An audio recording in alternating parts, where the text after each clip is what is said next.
Dobrý večer, dámy a pánové, vítejte v talk show u Harryho.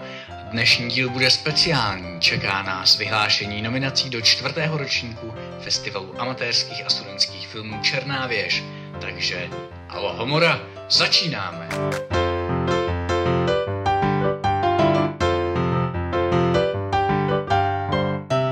Abych na to vyhlašování nebyl sám, pozval jsem si 5 významných hostů. Všichni jsou to herci a všichni se objevili společně v jediném filmu. Kým začneme? Kým jiným než tím, kdo si říká první. Dámy a pánové, dovolte mi přivítat prvního Avengera, Chris Evans. Chrisi, musím vám říct, že vy jste můj nejoblíbenější hrdina. A co vy a Stark? Jak jsem měl pochopit ten sachr? Sachr? No to bylo jen krátké pozvání na odpolední kafe. Což jste se neobtěžoval mi říct. A co vy a Scarlett? No, jen jsem plnil svou povinnost. Povinnost? Vy máte povinnost s ní chodit do výřivky? Bylo to jinak, než si myslíte. No není mi příjemný se na to dívat. Dokážete s tím přestat? Dám si odstup. Výborně. Měli bychom se častěji vídat, Chrisi. Co třeba kafe? To zní skvěle. Hned jak to tu skončí, zajdeme na jedno. A teď už si dáme první kategorii a tou je animovaný film. V kategorii animovaný film byli nominováni Nekonečný Zdeněk Stuchlík, Patálie Kocourka Ojocha Jakub Špiřík a Kuchyňské pohádky Vojtěch Domlátil. Mým druhým hostem je Mark Ruffalo. Dobrý večer, Marku, vítám vás. Prozraďte mi hned na úvod. Vy prý obrážíte noční kluby, je to pravda? Klidná místa mi nepomáhají. No to je zvláštní, slyšel jsem, že máte v hlavě ještě jednoho chlapíka, kterému zrovna hluk moc dobře nedělá. No, nevždy je vše tak, jak chci. Zeptám se vás otevřeně, Marku. Máte rád ostatní členy Avengers?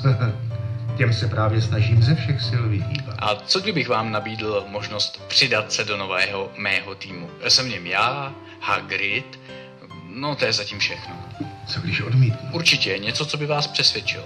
A co když to odmítne ten druhý? Máte rád sovy? Proč? No, říkal jsem si, že kdybych přibral ještě Hedviku, už bychom si mohli říkat Fantastická čtyřka. To víte, dělám to kvůli vám. Promiňte, to bylo zlý. Jen jsem zkoušel vaši reakci. Vyřešíme to v klidu, ať nemusíte použít tamto a ten druhý chlap, ať nemusí udělat spoušť. Souhlasíte? Souhlasím. Raději tedy vyhlásíme další kategorii a to jsou dokumenty. V kategorii dokument byli nominováni Roztáhni křídla Jakub Charvát, Život pod duhou Ladislav Plecitý, Činasky 20 let v síti Radim Střelka a Točíme movie vole Tomislav Čečka. Mého dalšího hosta zná většina z vás jako Thora. Ahoj Chrisi, vítej v naší show. Děkuju. Nemohu si odpustit se hned na úvod nezeptat, jak vnímáš to, jak daleko dospěl vztah mezi Selvigem a Lokim? Není náhoda, že si Loki vzal Selvika. Erik je dobrý muž. Určitě jim přejeme, aby jim to spolu dlouho vydrželo. Co nového u tebe? Dnes jsem měl slavit triumf. Takže ses nakonec králem nestal. A nezlob se, že ti to řeknu tak na rovinu, ale dobře ti tak. Říkal jsem ti, že mezi mudly je čarování zakázané. Chce to trpělivost. Tvoje trpělivost je všem světům prosmích. S Voldemortem jsme uzavřeli příměří, to přece víš. Právě to příměří porušil. Víš, že jsi zranitelný. A co chceš jako dělat? Dát jim lekci. Zlomit je, aby se už nikdy neodvážili překročit naše hranice. Máš pravdu, hlavně to chce klid. Probereme to zítra. A teď raději vyhlásíme další kategorii a to je malý film. V kategorii malý film byli nominováni Randek nepřežití Štěpán Etrich, Ach ty můj strážní anděli Roman Němec, Příběhy z kostek Pavel Tatíček, Den svatého Valentína Luděk Brhel, Navždy spolu Štěpán Etrich, Příběh Jenda Mikšík, Memories Photographer Ondřej Kymla, Godot nepřijel Tomáš Kraus, Call of Duty Ghosts Jiří Klemens a Multitasking Martin Bohadlo. A v křesle už sedí můj další host Robert Downey Jr. Roberte, v minulé talk show se svlékl do naha. Plánuješ dnes něco podobného? Můžu vám slíbit, že dneska se budu držet zvyklosti.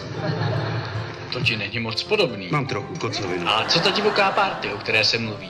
Ty skutečně tvrdíš, že ten chlap, co na tom videu nahej řve, jsem železný muž, že to nejsi ty? Jedna věc je zpochybňovat oficiální verzi a úplně jiná snášet divoký obvinění nebo tvrdit, že jsem super. Neřekl jsem, že jsi hrdina. Že ne? No pro mě možná jo, ale pro okolí už tolik ne.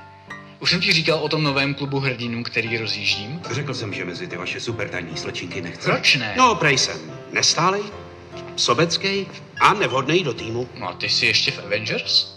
Program Avengers byl ukončen a pokud vím, byl jsem z něj vyřazen. Co jsi provedl? Můj soukromý Co výtah. jsi s ním dělal? Nějaký zprostoty? Jo, jezdili v něm upocení dělníci. A někdo tě načapal? Myslel jsem, že máme soukromou oslavu. Na kterou si mě nepozval? Na dalším mrakodrapu bude tvý jméno. Beru tě za slovo. A ještě zpátky k tomu videu. Jsi nebo nejsi ten železný muž? Je pravda, že jsem železný muž. Konečně je to venku. Ale raději se podívejme na další kategorii, kterou je velký film. V kategorii velký film byli nominováni Trýzeň Jakub Sládek, Suicide Helpline Marek Vohryska, The Blaster Robert Vrba, Z nás jeden z nás Stanislav Griguš, Hodinový manžel František Vaculík a Lhostejnost Martin Wenzel. A na samotný závěr prosím přivítejte ozdobu dnešního večera, nádhernou Scarlett Johansson. Dobrý večer, Scarlett, vítejte v mé komnatě. Na někoho, kdo se snaží vyhýbat stresu, jste si pro život vybral děsivé místo. No, terapeut mi říkal, že se své minulosti musím postavit čelem a ne se jí vyhýbat. A doufám, že hokeje jste nechala dnes doma. Jsme tu jen my dva. To rád slyším. Leze vám někdy na nervy? Někdy jo. Já se vám musím omluvit, diváci. My se Scarlett už se dlouho známe a režisér nám nakázal si vykat, což mi vůbec nejde, takže to poruším.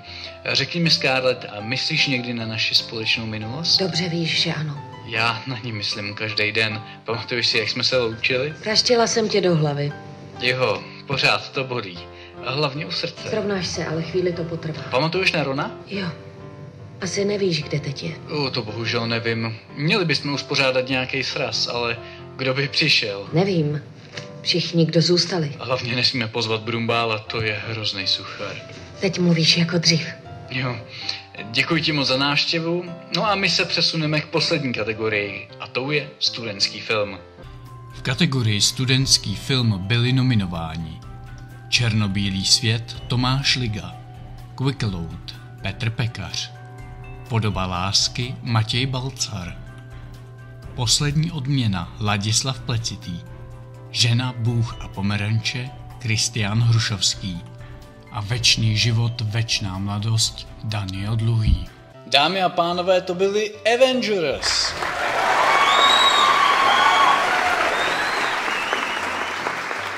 Pro dnešní večer je to vše, děkuji za pozornost a těším se s vámi na viděnou 26. až 29. listopadu v Českých Budějovicích. Dobrou noc a neplecha ukončena.